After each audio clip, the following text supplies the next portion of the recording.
Assalamu alaikum wa rahmatullahi wa barakatuhu. Welcome to this video, guys. Hope you guys are well.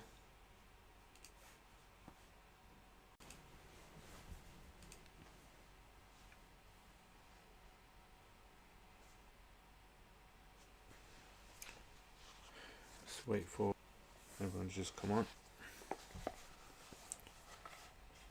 So alhamdulillah, we've come to the end of Ramadan now. So end of Ramadan, and as it is the end of Ramadan, it's important for us to sort of reflect on what's been happening as well. So can you guys hear? Just let me know if the sound's working, if you guys can hear.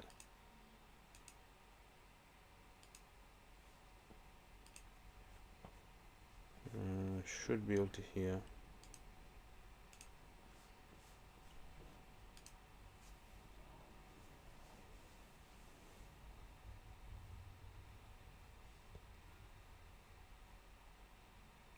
Yeah, just let me know in the comments, inshallah, if the sound is working, and let me know if the if it's synced as well. Yeah, if the sound is synced with the screen as well. Yeah, so last time I remember I used this camera, and the camera basically doesn't really kind of sync with the sound, so the sound kind of plays. The camera is slightly delayed. So today I try to perfectly. I try to fit exactly on. So if you do use OBS, that's one of the things that you might come across, which is trying to configure the video with the sound and sync them together, synchronize them. And that's something which happens if you use a what they call a mirrorless camera, right? So what I'm using at the moment is called a mirrorless camera. The camera that I use for a lot of the videos that I shoot. I use the mirrorless camera, and I used to use webcam. So I had two webcams. One webcam I bought, and the second webcam was not mine, it was someone else's. It was the 4K one that had very clear imagery. So that was the one which I got hold of. I want to borrow it really, because in the shops they're out. Since COVID-19 has happened, the prices of cameras, video camera, web cameras, the prices of microphones, all these kind of things have shot up because there's a big demand for them. And now if you actually want to get yourself a good camera, webcam, you have to probably put an order in, and they'll tell you when it's ready. It's like maybe a month or 2 months order you got to put in. So that tends to happen when it comes to these kind of camera problems. And I don't know if you guys do any camera work. The sound plays a second before. Yeah, that's what I was thinking as well. Is everyone else getting that as well?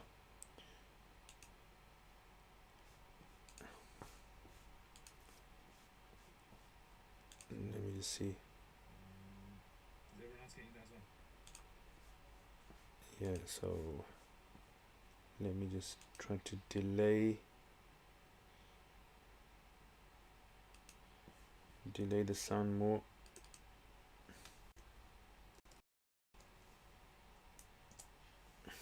And hopefully it should be a bit better now. So walaikum salam everyone. Seeing the news in Pakistan here, that was very sad this morning. Plane crash in Karachi, and a plane was coming from Lahore to Karachi, and it actually, not only did it crash, but it also crashed in a residential area. So people on the plane were most likely killed or heavily injured, and the people on the ground as well. So make dua for them. Allah subhanahu wa ta'ala make it easy for them, especially in the month of Ramadan, and especially with people preparing for Eid as well. And wherever Muslims are around the world, these kind of tragic incidents that take place is something which no one wants to happen.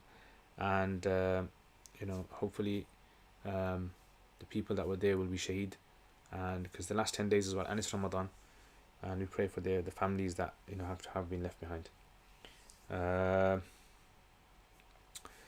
Right, so is the sound any better with the sound? Do you think the sound is? So it's like today I'm testing, or you guys? So is the sound any better with the sound? Do you think the sound is? Yeah. So is it syncing with my lips? That's the main thing. If it's syncing with my lips or not, that's what I've been trying to work on all this time. Right. Anyway.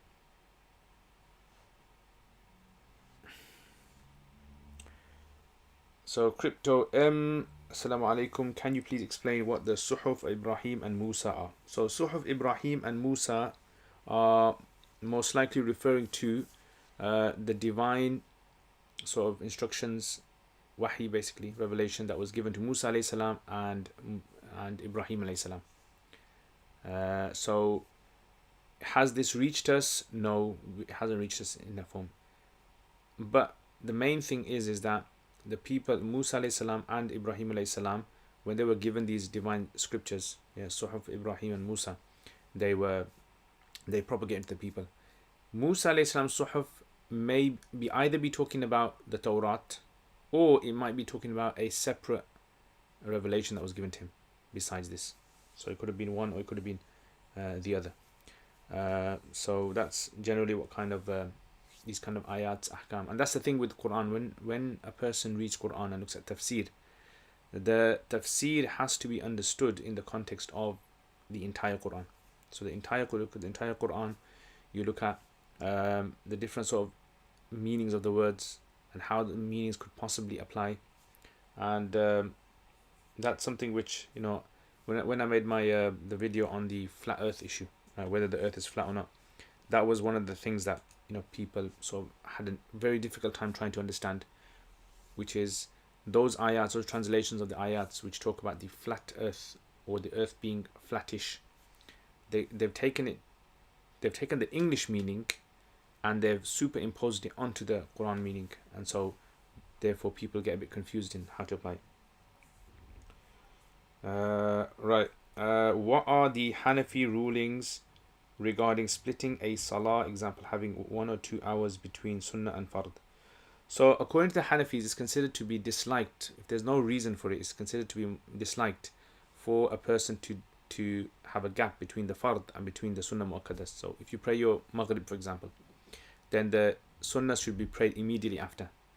So when we say immediately, it means like there shouldn't be such a big gap, like a large gap, right? They should be played as soon as possible. And but if there's a valid reason for it, a person has to, let's say for example, they park their car outside and they have to move it, so they had to go and move their car and they had to go back home, whatever, and that's fine. In fact, the Sahaba, most of them used to pray their sunnahs at home, so they were encouraged to pray the sunnahs at home. So after they prayed the fard, they would leave and they would go to the sunnahs, and some of them used to pray in the masjid as well. But the Hanafis say that there shouldn't be a large gap between the two. HK, do we have to do istinja before every new wudu? No, not necessarily. You only have to do istinja if a person goes toilet. Omar Shahid, Assalamu alaikum. Sheikh, are machine slaughtered chickens halal to eat according to Hanafi school, and what are the conditions? So are they this? Is it the same as in slaughtering by hand or by machine? The early Hanafis didn't have this concept of machine slaughter. So they didn't, they never imagined that there would be machines that you'd be able to automatically place the animal, tie it, and the machine would be able to slaughter the animal on its own. Right? This wasn't something that was imagined by them. So what does this mean then? Right? So what does this exactly mean? So then the Hanafis have to look into the masail which have been recorded in the books and try to see how close they can fit it onto machine slaughter. So for instance, like Hanafis say that a person has to slaughter the animal, right? So a person has to slaughter it, and a person has to say Bismillah, right? And that person has to be a Muslim or a Christian or a Jew,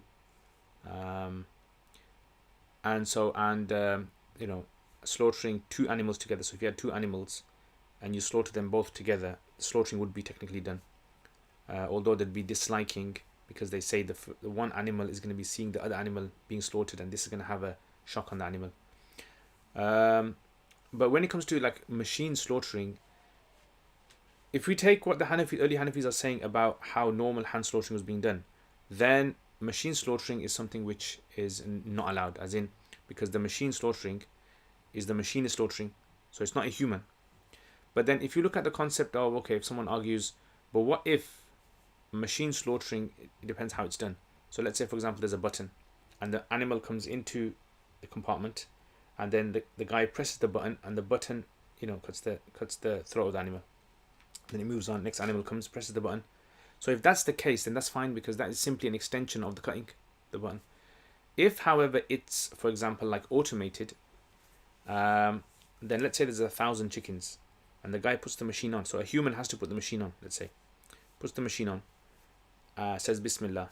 So that one saying Bismillah now, is that going to be considered for all of the chickens? Like, okay, the first chicken that's cut, we understand that's because of him pressing the button, but the other 999 that are cut, is that because of him? So someone would argue, yes, it is him, obviously, because he's the one that's pressing it. So he is the one that is cutting, even though the cutting is delayed. So by him pressing the button now, 1 second later, one chicken's cut. 10 seconds later, another one's cut, another one's cut, another one's cut. So it's his action, some may argue. And others may argue, it's to be safe, rather, we'd want a chicken, every single one, to be, observed by a human. So this is why this kind of masala isn't sort of like that straightforward. When people say things to me about slaughtering, first of all, there are so many different things that a lot of people are unaware of that happen in slaughtering houses, due to regulations and due to how the slaughtering industry is set up. And then you have the issue with regards to trying to interpret what early Hanafis were saying when they never imagined that there could be this machinery. I mean, like, machines only really came, if you think about it, in the last 100 years. So before that, Hanafis would never imagine there'd be these machines that could actually slaughter the animals. Like now, let's say, for instance, they come out with a robot. Someone is able to create a robot, and this robot is able to go up to an animal, do the slaughtering. What would that be? So these are all like interesting questions that require scholars to come together and to try and come up with an answer for the public. Yeah. So I think that's the main thing that people need to. Are the 10 commandments of Musa and Christian thing or Islamic? Yeah, I think it's a Christian thing. I mean, the meaning of them is found in the Quran. The Quran says itself that وَإِنَّهُ لَفِي زُبُرِ الْأَوَّلِينَ, that the Quran is found in the early books, like it's there. Ammar, opinion on Usul al-Thalatha, Kitab Tawheed. I mean, see, these kind of books, the thing you have to understand with Usul al-Thalatha and these kind of books is that many people in history try to write their own sort of like Aqidah books. The problem arises is when you kind of take like a very narrow approach in how to deal with Aqidah. Right? So if you take a very narrow approach, you're going to be excluding a lot of people who are Muslim out of the fold of Islam. So I think that's one of the main sort of issues you have with these kind of books. It depends how it's taught, obviously. But the whole sort of like idea of, right, this is only the Aqidah, and everyone else, whoever doesn't conform with, it's out, which sounds very sort of like honest and genuine. But the reality is that if a human writes a book on Aqidah, right, and that book itself is not conforming with what earlier scholars had written on the topic of Aqidah, or taking those opinions into account, or sort of like discussing them at academic level, then it's not really a genuine sort of work. I would say it's not very genuine work. It's it's an opinion of a particular individual, and it wouldn't really reflect the Aqidah of the entire Ummah. So as these kind of books, I say it's very important to have studied Aqidah, at least have covered the Quran cover to cover with a teacher, and then after that maybe studied some early Aqidah works, and then moving on to these kind of books. Ella Williams, God bless you. God bless you too. London, early generation had 46 different opinions when Laylatul Qadr would be. Abu Hanifa has an opinion, it's not necessarily during the last. Why have we now relegated Laylatul Qadr to odd nights? So the odd nights is the most rajih opinion according to scholars, because there's so many ahadith with regards to odd nights in Bukhari and Muslim. Yeah, that's why. In reality, we don't know when Laylatul Qadr is. we're told this information. So imagine there was a, a big house across the road, right? And a person came to you and said to you, in that house there's 10 people. Now you got no way of knowing whether there is 10 people or not.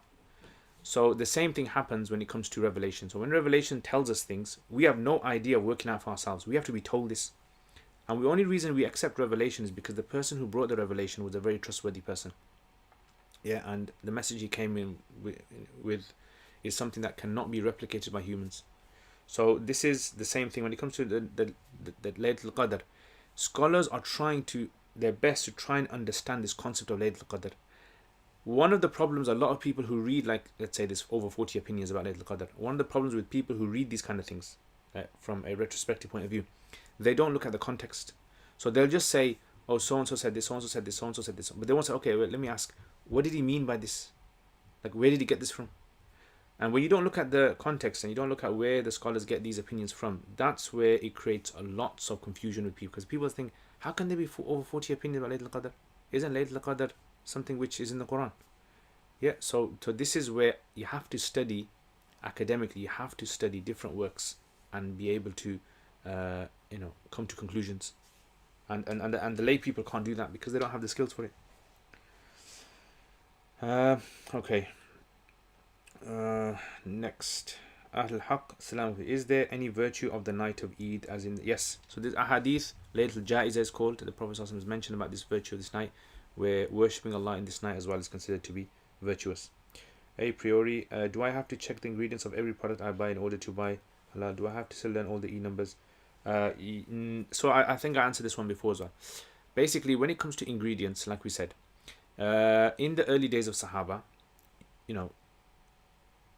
there wasn't ingredients. There wasn't like an item you buy and it had 10 ingredients in there. You bought one ingredient. Like, for example, you bought meat, or you bought spices, or you bought wholesome ingredients that you knew what you were buying. And so it was very easy to be able to distinguish what is halal, what is haram. As time went by and culinary sort of like skills and techniques became more sophisticated, people began to design food, and that food that was being designed and produced, it was mixed with multiple ingredients, and these multiple ingredients were not just ingredients that were added in. So let's say, for example, you buy a chocolate bar, and this chocolate bar's got 15 ingredients. It doesn't mean there is 15 ingredients in there.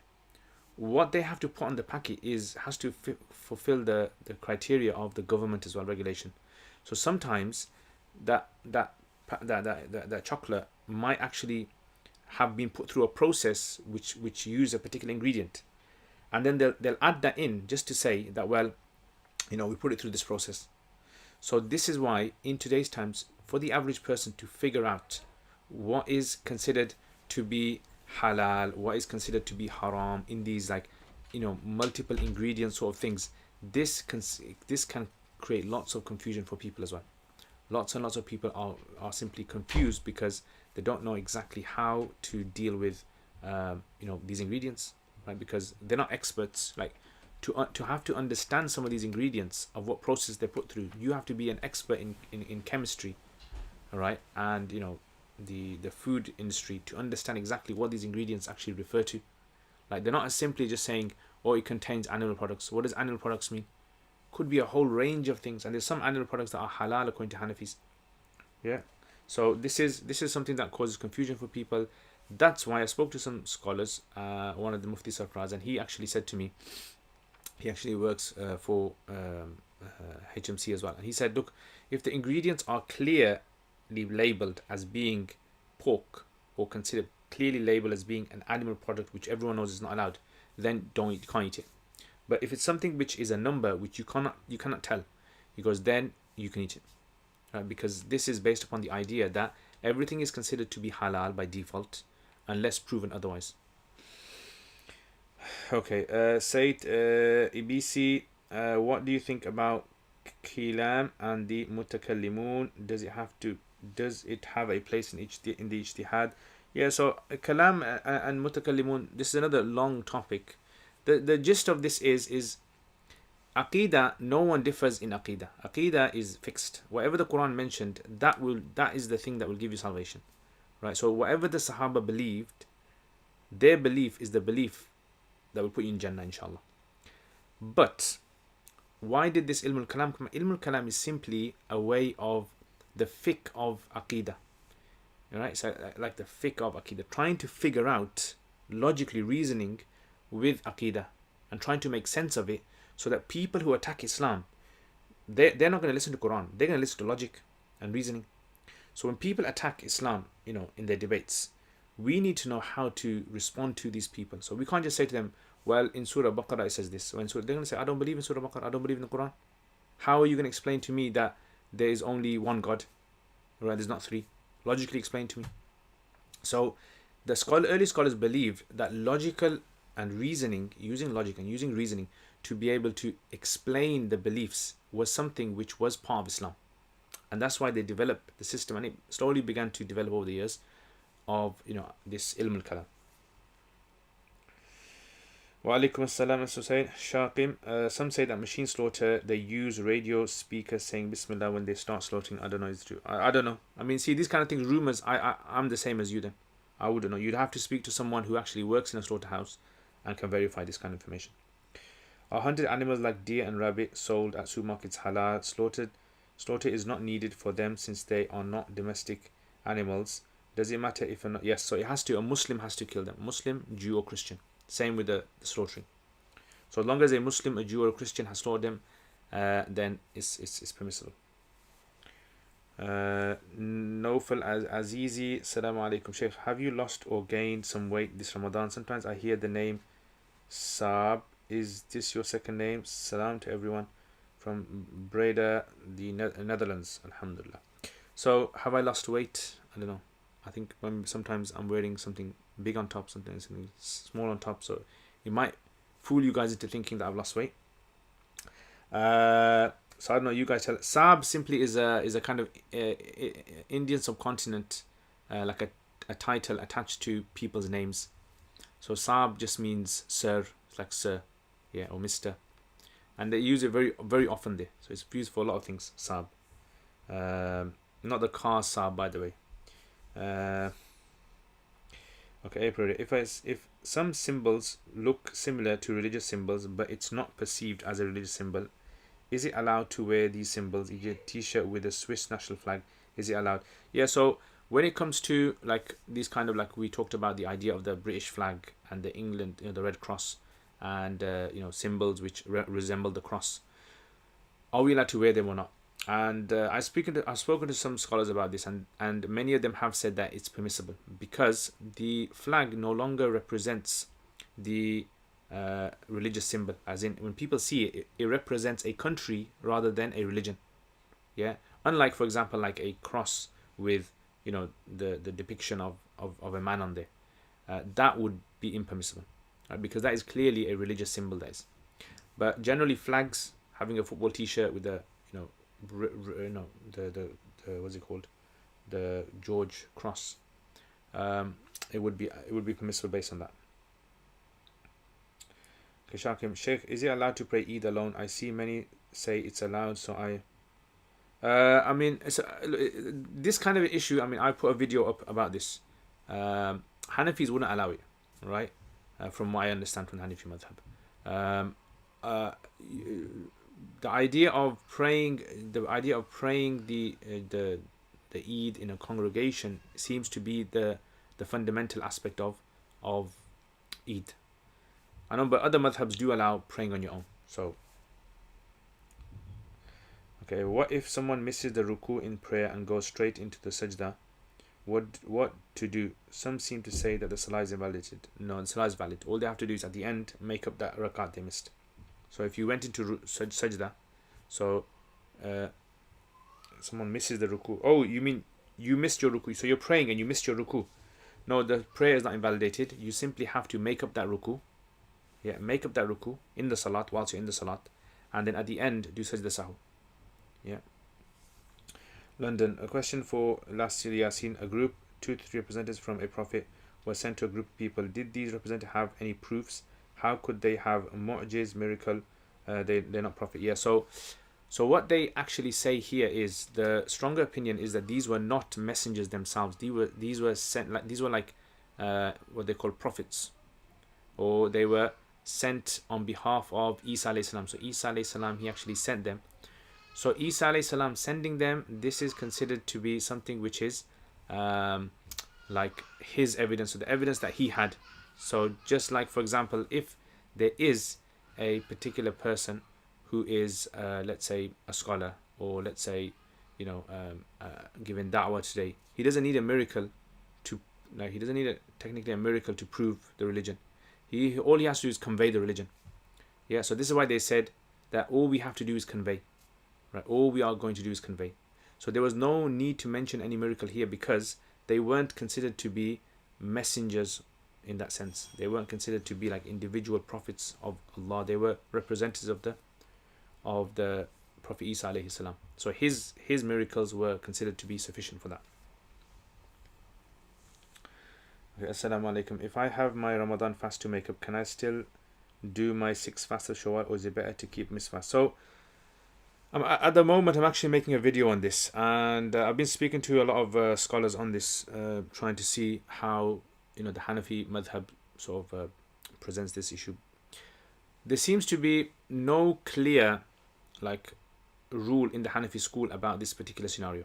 The reason I'm saying so is because the Hanafi say that if you do a fard, right, if you do a fard and you do a sunnah mu'akkada, you can't combine the two. Like, for example, let's say you're praying your, I don't know, 4 rakats of dhuhr, and then you decide, look, I'm going to make intention of my 4 sunnahs, or I'm going to make intention of my 2 sunnahs as well. They say you can't do that, because each was established separately by the Prophet ﷺ, and so merging them two together would be wouldn't be correct here. Right, so this would be something based on that. However, if a person did a fard and did a nafil action, right? Did a nafil action. Sorry, if a person did a fard and wanted to intend a nafil action, which wasn't an independent action, all it was something that had to be done in a particular place or time. So, for example, like when you go to the masjid, it's recommended to pray 2 rakats of Tahiyyatul Masjid. So Tahiyyatul Masjid is not a separate salat. As in the Hanafi say, if you were to enter the masjid and you were to pray your fard, you walked in the masjid, and let's say you just joined your fard, started your fard, and you intended Tahiyyatul Masjid, that's fine, because praying the fard is in a way doing the Tahiyyatul Masjid anyway, because the idea of Tahiyyatul Masjid is to honor Allah, and you're honoring Allah by whether you pray 2 rakats optional or whether you pray the fard salat. So when it comes to the 6th of Shawwal, the same thing applies here. Is the 6th of Shawwal considered to be 6 separate fasts, as in 6 individual fasts that were very, very specific? Or is the idea in the month of Shawwal, within that 1 month, any days, just fast on those days for 6 days, whatever fast it is, just fast for those 6 days, and you get the reward of? Is it that? So this is why it seems to be like a bit of a difference there. So I haven't really kind of come to a conclusion on this issue. That's why I haven't put anything up yet.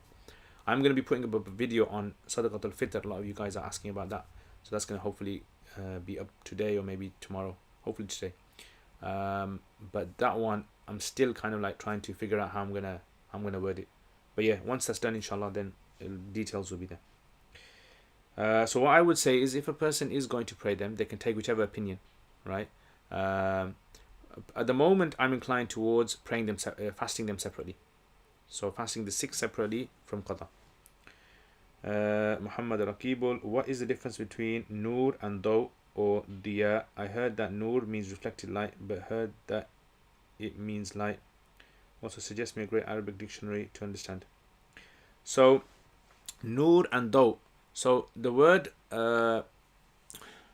daw is considered to be like a fragment of nur. Nur is actually like illumination.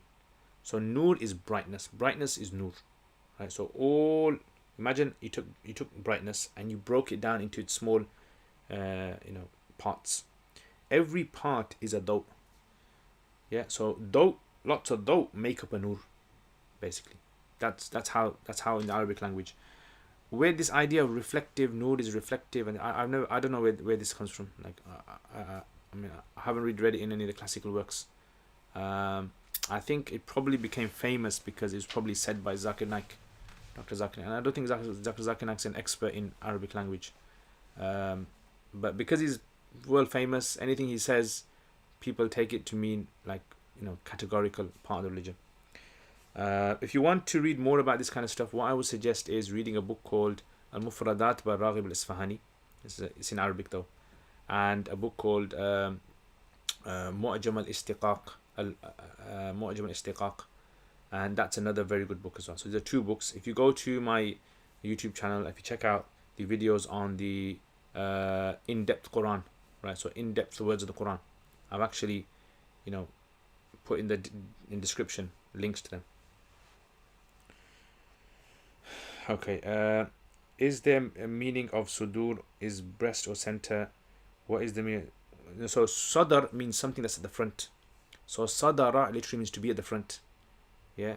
So sudur means that which kind of comes out. So the chest is called sudur because generally humans, their chest comes out more than the rest of their body. Yeah, that was like the norm. And qalb is just referring to the heart. And it could refer to also, it could refer to the faculty of thinking as well, possibly. Teach me some dua to win da'wah in Islam. Unfortunately, if that dua was known, I'm sure the Prophet ﷺ would have used that dua. Jasad, wa alaikum salam. Why is there a dislike against marriage between Brelvis and Wahhabis? I have no idea. I didn't know there was a dislike. I think this has all got to do with people's own sort of like cultural sort of issues. I think a lot of these kind of issues to the cultural issues, people are scared to kind of. Abdul, I was praying behind my husband. He missed a whole rak'ah and said salam. He didn't do sajda sahu and moved from his place. What should be done in this case? You should repeat the salat. The salat wasn't done there. So if you missed the rak'ah, the salat's not done. Sufyan. So it depends. Actually, how many rakats did you pray? So if you prayed 2 rakats and you missed one, then you got to make 2 rakats up. But if you're praying 4 rakats together and you missed one, then you only have to make up 2. Wa alaikum assalam, Sufyan. Ahlan wa sahlan, guys. Ahlan wa sahlan, Sufyan. MashaAllah. How's Derby and all that? Muhammad Rakib. If any non-Muslim says that Islam has spread by the power of the sword, then how can I explain this to him? What I would suggest, look, I can't explain the answer in just 2 words. You have to study Islam. My suggestion would be to actually go into a class and study Islam. I do not recommend da'wah for anyone who hasn't studied the Quran. If you haven't studied the Quran from cover to cover from a teacher, I do not recommend anyone give active da'wah to people. Because all you're going to be doing is, you're going to be learning whilst you're giving da'wah. And that's very dangerous, that is, because you could be speaking to someone and that person might know some nuances in Islam, very sort of like controversial sort of issues that scholars might have mentioned, and once they put that to you, and then you'll have that seed of doubt in your heart, and then it'll be difficult to be able to continue, because you're always going to be trying to learn whilst you're giving da'wah, and that's wrong. When you give da'wah, it should be like a teacher who knows the subject and teaches the subject. If a teacher comes to class and begins to learn whilst he's teaching, oh, is that what it means? Oh, is this? And if you're learning like that, you're not going to be teaching the students. The students are going to be looking at you thinking, this guy doesn't know what he's on about. So I personally think, Raqibul, that if you haven't studied the Quran cover to cover, do not engage in active da'wah. Yeah. If someone asks you about Islam, you can explain to them, but don't get into debates. Very, very dangerous. How soon can one start the fast of Shawwal after Eid? Straight away. Yeah, second day after Eid, they can start. Yasin, what's the ahkam of khitbah in the Hanafi madhab? So when it comes to khitbah, there isn't really any sort of like specific ahkam. It's more, the rulings are more based upon culture. So the things that the Quran mentions, for example, like do not give khitbah to a woman who's still in her iddah from previous marriage or from death of her husband. Communication should be very formal in khitbah. Right, it shouldn't be sort of like very informal, when you're kind of looking for the person, it's based upon the culture, how the society sort of like men and women they match. But if you want to read more about this, the book I mentioned to you guys before, Yeah, the one that's up there. By Sheikh Abdul Hamid Tahmaz, Fiqh al-Hanafi fi Thawb al-Jadid. In there, when it comes to the nikah section, he's got a very good way that he's written nikah. Very nice. It's different from normal fiqh. He kind of goes into adab and etiquette as well and things like that. So it's very well written there. I love your fiqh videos. Are they all saved in a particular playlist on your YouTube channel? Yeah, there should be. I think it's under easy fiqh or something like Hanafi fiqh made easy or something like that. One of those ones. Yeah, so I'm going to be trying to make more of these kind of things, like, short crash course summarizations of these kind of topics or sections of fiqh. Flamed, how many men is there needed to lead Eid Jama'ah in your home? Whether Eid Jama'ah in the home is allowed or not, that's a separate issue. I made a video on that. So if you watch the video, inshallah, Flames, I made a video on the Eid at home and how many people are required that they mentioned. So Hanafis, they say that for Eid to be valid, there needs to be the same conditions for Jum'ah.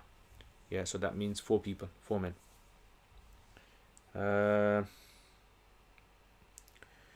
London, I'm loving these detailed answers you provide using drawings. Just on a side note, it reminds me of Rolf Harris from the 80s. Alhamdulillah, alhamdulillah. Jazakallah khair, London. Muhammad Aqibul, please make a video explanation of Ayat an-Nur. Okay, Abdul, if after I've already said salam in prayer and then realized I had to do sajda sahwi, please can you tell me step by step process? Would tashahhud and durood have to be read again? Yes. So this is according to Hanafis. If you gave us salam, all you have to do is just do 2 sajdas, Allahu Akbar, 2 sajdas, get up, read tashahhud, durood, dua, salam. That's it. Okay, Isa Khan, if there's some dry blood on the area of cloth and the cloth becomes fully wet due to rain, will in this case the entire cloth become napak? No smell traces of blood can be seen. Not necessarily, no, it won't. Right, so the Hanafis say when impurity falls, you only consider the initial fall. So the initial fall, when it fell and it spread and it stopped, you just consider that. If, however, you can smell and see the impurity touching the other parts of the cloth, then you'd have to wash it. So let's say you had a white shirt and blood fell onto it, and the blood was like a round circular mark on the cloth, and then it got wet, and then you can see the blood like kind of scattering around, spreading, right? Then you'd have to wash the whole area. But if you can't smell it, can't see it, can't taste it, then it's fine. So if one makes intention to do Taraweehs in 4s and then the Imam accidentally does Salam after 2 rakats, would this need to be repeated? No, it wouldn't need to be repeated. It's fine. According to Hanafis, even if you pray 4 or 6 or 8 in one go, the salats are still in 2 units. So if you were to break it anywhere, those units that are done are already done, right? So if you, let's say for example, intended to pray 4, you prayed 2 and gave salam, that's fine. 2 is done then. So now you got 2 left. Abdul, I came across an article that feces of the animal siva is used in many perfumes. Would this make the perfumes unlawful to use? Not necessarily. No. A lot of perfumes actually do use this. They use things. So musk, for example, is from an animal. Yeah, musk, and things like there's also types of beavers that have a type of secretion that they release, and that's very sort of strong smelling. So when you make perfumes, basically what happens is perfumes are made from what they call notes. So there's several layers of fragrances, smells. So they call them notes. They have some of them will diffuse very quickly and finish, and some of them take a long time. So they actually add different, they add vanilla sometimes, and they might add some sort of musk. They used to add musk, but I think they've changed it now to synthetic forms of musk, stuff like that. So a lot of the stuff is synthetic, but originally it's derived from might be derived from animal sources. So this is why, because musk was allowed in them days, in the time of Sahaba, then these kind of things should be fine. Ajah said, what are the prominent differences between Wahhabis and Brelvis? Also, a sister passed away recently and she was Shia to people refused to give. I don't know what the difference between Wahhabis and Brelvis are. I seriously don't. I haven't researched it, and I don't like to speak about something I haven't researched. So when you say Wahhabis, what do you mean by Wahhabis? That's the question. Who are you referring to? A specific group of people? And when you talk about Brelvis, are you talking about a specific group? Because Brelvi is a large, movement. So maybe do some research maybe on that. Isahan, if and Shia recently refused to I mean, this is, I think it's foolish people. Foolish people who, most of the people who cause a fuss about the Sunni and Shia issues are either extreme scholars, yeah, or very ignorant and uneducated public who haven't studied the Quran cover to cover. I guarantee you that they haven't studied the Quran cover to cover.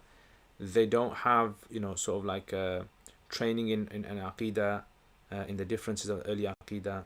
They don't have this, and it's just that kind of like, back home baggies that they brought, and they just Shia this, Sunni this, and they just argue with each other. And I don't really have time for this kind of people.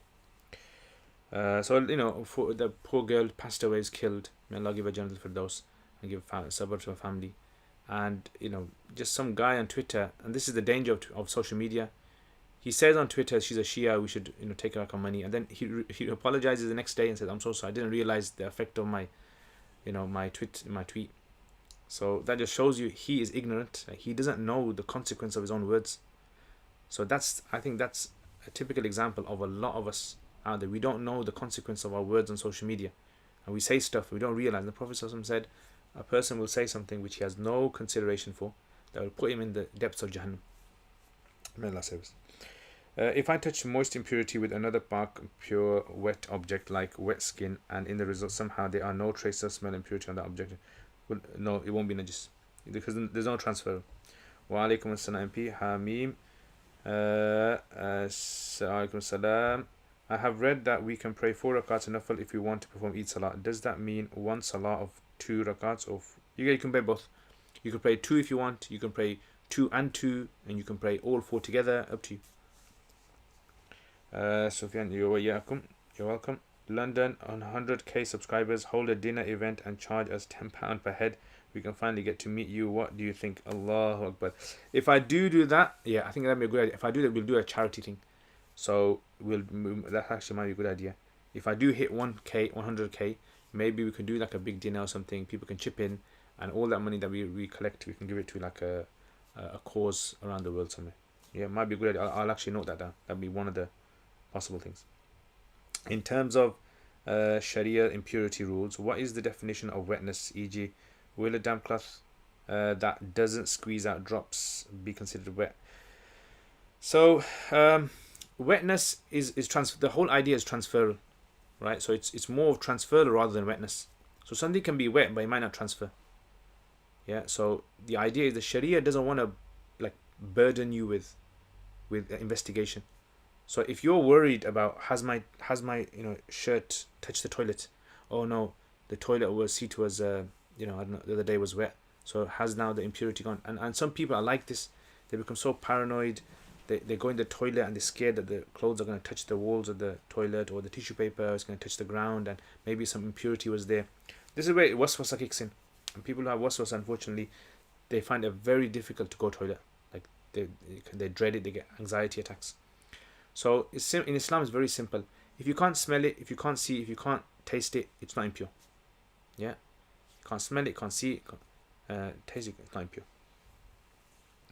Can you do on the 40 hadith on loving the Prophet ﷺ and the 40 hadith on marriage? If you can send me links to them, I can purchase them, and then maybe I can have a look at them. So there's different scholars who have written different ones. So if you can send me a link to them.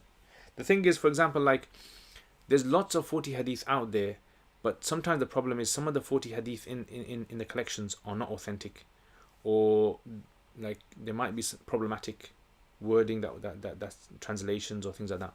So if you can send me links of 40 hadith, and then inshallah I can try to go to them. SMB wa alaikum salam. Al-Ghori salam. I have questions on Arabic grammar. I sent you an email.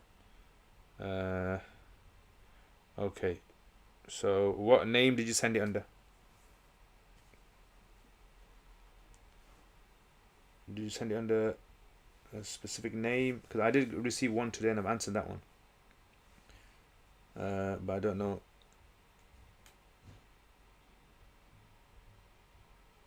Yeah, so there was one that was sent about tarkib, the concept of tarkib. I'll explain that. Was that yours? I got sent a video. It said in Surah Fatiha, if you pronounce Iyaka as Iyaka without joining, it changes the meaning to worshipping something else. Is this correct? Does it change the meaning? Iyaka. Iyaka. I mean, I've never come across this video, so I wouldn't be able to say whether it's correct or not. So sometimes what happens is, so this kind of word in Arabic language, iyaka, there's several ways this actually can be pronounced. There's different dialects of it. So I don't know what the guy in the video has actually said. Maybe if you send it to me, I can maybe have a look when I get time. But it seems fine to me. I've heard many Islamic institutes say they're eligible for zakat, but in reality they aren't. They are fundraising for equipment and projects. How are we supposed to know which are legit? So see, this kind of issue of collecting for zakat, this, first of all, I think there's two main problems here for general public. Number one is that what are the ikhtilafs, like the genuine ikhtilafs of the scholars with regards to who can receive zakat? That's one of the major issues that people are unaware of. So for example, let's say in the Hanafi school is probably the strictest when it comes to who zakat can be given to. Yeah, and other madhabs have more leniency in there. That's one problem. So a lot of people, they don't know. The second problem, I think, is that in today's time, when a place says that they are zakat eligible, what do they mean by zakat eligible? Like, how does it fit under one of the 8 categories? Like, which one? So either they're not doing their job properly and they just, like, they think that they're zakat eligible under the banner of maybe they're doing fi sabilillah, they're in the path of Allah. So everything that they require, staff wages and cleaners and everything falls under zakat, because technically they're fi sabilillah, which is not the mainstream position of the scholars, right? And I would avoid this position, because then it kind of renders everyone kind of puts themselves within the umbrella of fi sabilillah. So I think what needs to happen is, and there was actually a guy, he actually got in contact with me, he wanted to start an organization like HMC, but it was more about charity organizations, and the organization was basically policy writing. So you have a group of scholars who are well known in the community, and they are a body, and they are contacted by different charity organizations, and they write down zakat policies for the charity organizations. So you'd be shocked at the moment of how many charity organizations in the UK are uneducated regarding the rulings of zakat. It's very sad, unfortunately, but a lot of them unfortunately are. And so what tends to happen is, any project that they're going to set up, they might collect zakat for it, but then it's like, is that zakat eligible? Is it? So it causes a big problem. So this organization that was supposed to be set up before COVID-19, there was going to be like a monitoring committee that monitors zakat projects in the UK, like zakat projects for charities of the UK. So that's what we need, basically, I think, in today's times. How to consider if transfer impurity has occurred? So like I said, smell, touch and taste. If you can smell it, it's moved. If you can taste it, if you can touch it. After Khatm al-Quran, which verse you meant to stop in Surah Baqarah? So it's desired, it's not necessary at all, but it's desired up to muflihun. Ulaika humul muflihun.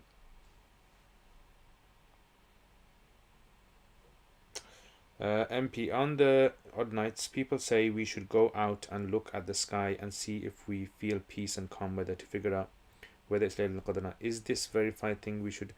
No, I don't think it's verified. It's just one of those kind of things that has maybe been mentioned by early scholars or something, and they kind of felt it to be Laylatul Qadr, and then everyone's thinking that, right, this has to be Laylatul Qadr.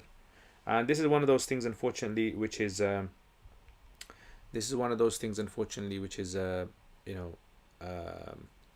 kind of, like, maybe a scholar will say something without giving context, and everyone thinks that's how you verify Laylatul Qadr. If it rains at night, oh, that's it, Laylatul Qadr, right? So I think that's just okay. Learning. So sorry, what was your name? The email that you sent.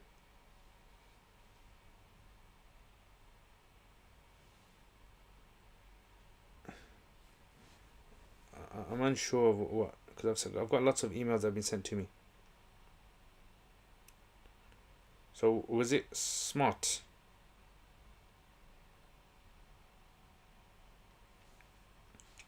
This is for Al Gori. Was your name Smart in the email? Okay, Jasat, is zakat fard upon money you owed to you? Yes. So if you watch my zakat crash course, I've explained that fully in there. So money that's owed to you from money that you borrowed someone, then you have to give zakat on it.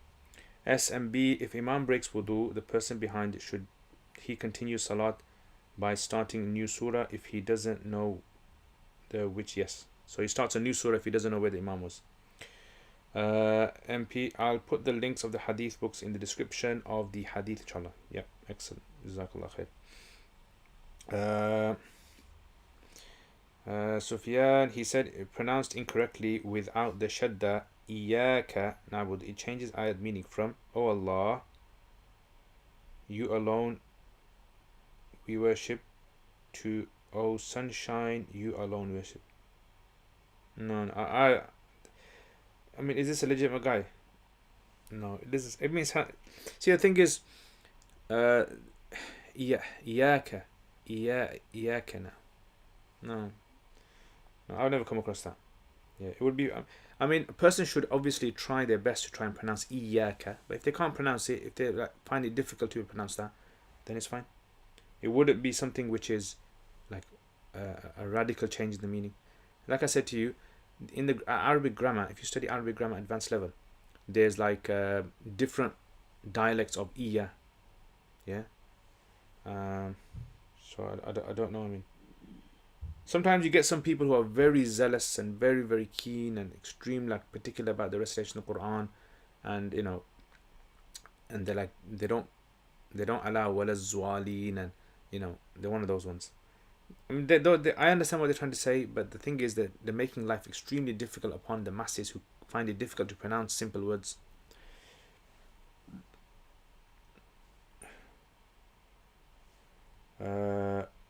MashaAllah, Sufyan, Jazakallah khair for your donation. May Allah reward you. Okay, so this was the question. I hope you're doing well this coronavirus lockdown. I watched, or rather I'm watching your video on Jurumiyah. Are they complete? Yes. So 25 lessons are complete. I would also like to read Arabic without harakat with regard to grammar. I have a question for you on the khabar of kana. Is the whole khabar mansoob? Yes. Or just the maf'ul bihi in compound sentences? The whole thing.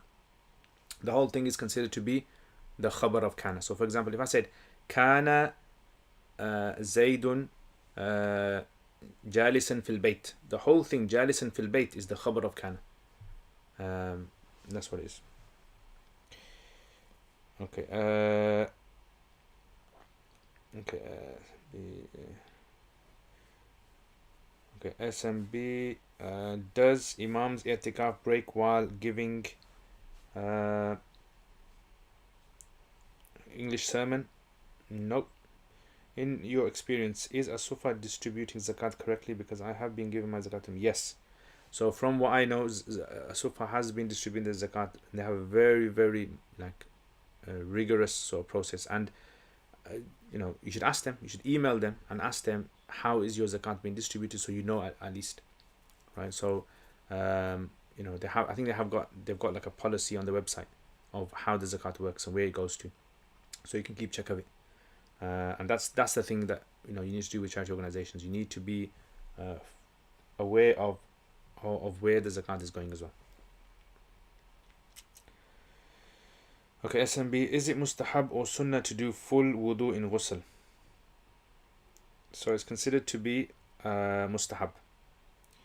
SMB, if animal die in water, is the water pure? It depends how large the water is. So Jazakallah for always answering our questions instantly, very beneficial for me and my family. We really appreciate this program. Jazakallah khair. Thank you very much, Sufyan. May Allah bless you and your family, put barak in your time and your effort, and bless your parents as well. Give them the highest ranks, and everyone else as well, mashallah.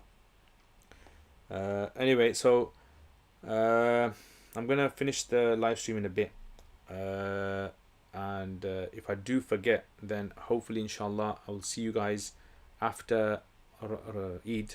Yes, after Eid, whether you do Eid tomorrow or whether you do Eid on Sunday, whenever it is. I hope you have a wonderful time. And today, did you guys hear the azans in the UK? So I actually heard it from my window. Yeah, azans were being recited.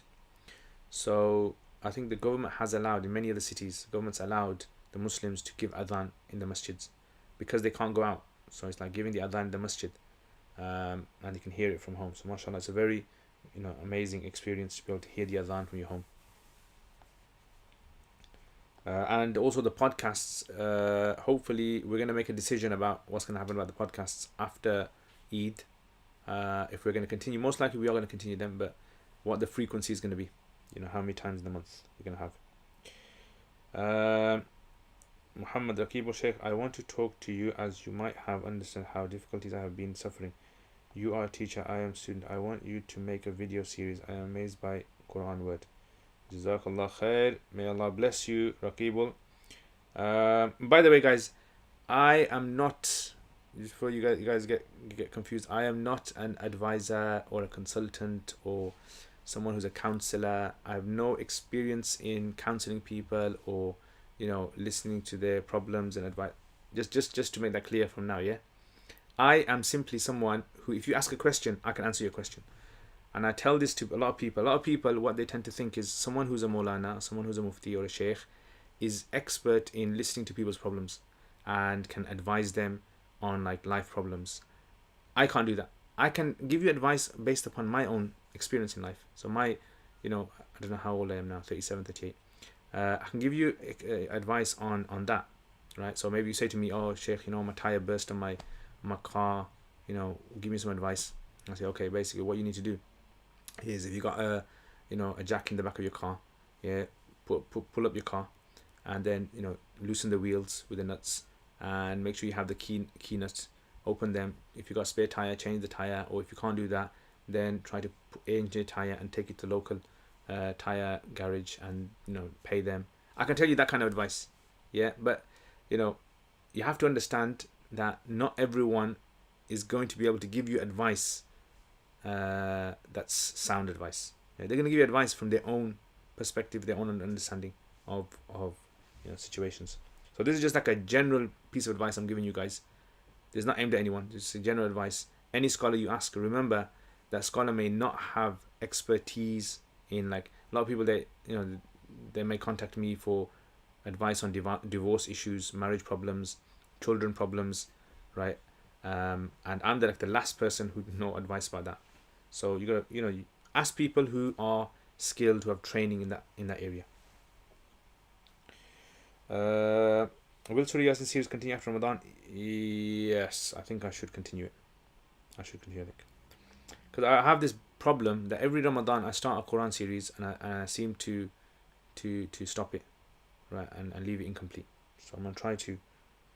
So our channel been growing very fast lately. Jazakallah khair. Yes, alhamdulillah. Ramadan usually sees a high sort of peak. Walaikum assalam, Big Mo. London, greatly appreciate your time. Take care and keep safe. Big Mo. Yes, my dear Sheikh. You're welcome. Mo.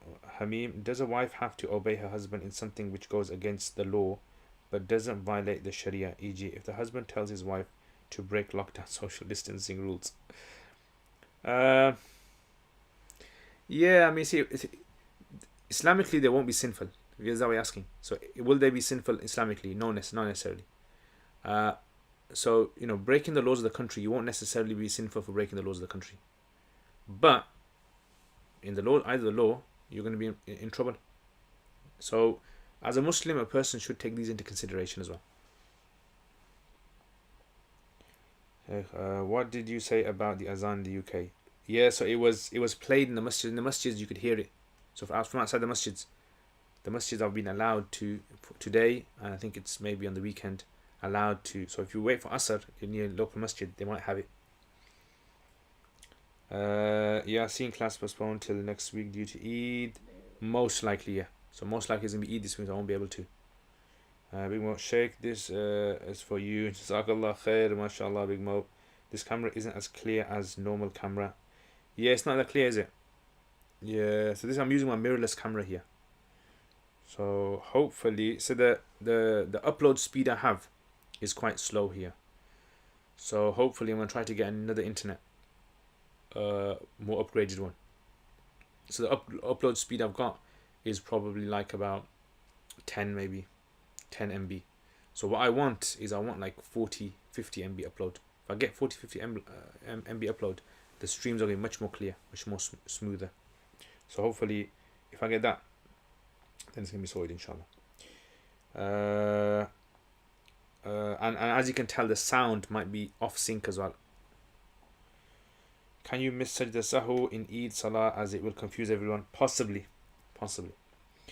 Agree with MP about the camera. Yeah, so this is not my normal webcam. This is, as I mentioned in the beginning, this is my mirrorless camera. So this camera is actually the one that I use for recording, like, you know, my Kanz al-Daqaiq and Diwan al-Shafi and all those. This is the camera that I use. So the camera is a very good quality camera, but the problem is, like I said, it's the feed. So hopefully, there's also some parts I need to get, some external accessories, and at the moment the problem is because of lockdown, the getting hold of the parts, the accessories, is very difficult. People are just, you know, bought so many cameras and so many accessories. So hopefully, inshallah, I'm going to try to get hold of those as well.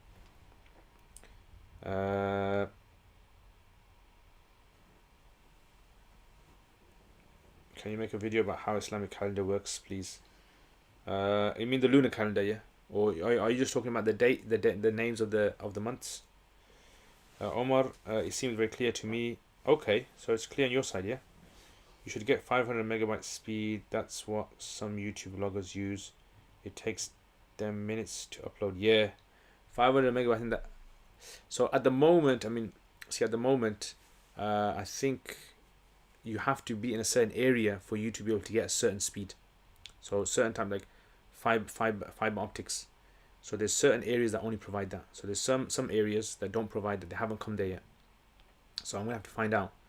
Hopefully, if I can get access to the high speed fiber optics. So the 500 megabyte ones is not for everyone. So hopefully, inshallah, if I can get fiber optic ones, then that would be excellent. Hopefully. And that's the thing with these kind of things, like live streams, camera, and the computer as well. So there's three things basically in live streaming that are essential. You need to have a good camera, which, when we say good camera, the camera, it has to pick up light. It has to be very good at picking up light, and it has to be very good at details as well. Right, so that's one. And then you need obviously high speed internet. That's not going to lag. Number three is you need high quality processor computer. So if you've got high quality processor, so basically, you know, like computers which are 2016 onwards, those are the kind of things that you need, right? So very high, you know, be able to process information at very high level. So the software that I use is called OBS. So that requires a very high level. So I may have to upgrade my computer to a new computer soon, in order for that to be able to happen. So what happens is, if I use OBS on my computer, although the computer I have now, it's 2013, 2014 iMac, it still is not strong enough to be able to, you know, live stream in 4K. Can't do it. It'll crash. So that's another thing. So you see, when a lot of these famous celebrities doing like live streams, and they're very good quality, that's because they've got very good camera or fiber optics, and it's the system that they're running on.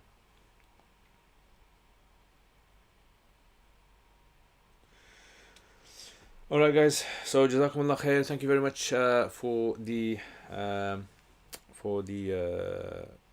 videos, views, comments, support all this Ramadan. MashaAllah, may Allah bless all of you guys and keep you all healthy. And also the accident that happened in Pakistan today, plane crash, may Allah give the family sabr, and those who passed away, give them Jannat al-Firdaus, and may Allah unite the Muslims and allow us to be able to get over this COVID-19 pandemic and be able to live our lives pleasing to Allah subhanahu wa ta'ala. So Jazakumullah khair guys, thank you very much for all of your support, and I will see you guys next time, whenever it is. So after Eid, normal hopefully routine should return to the channel, inshallah ta'ala. Assalamu alaikum wa rahmatullahi wa barakatuh.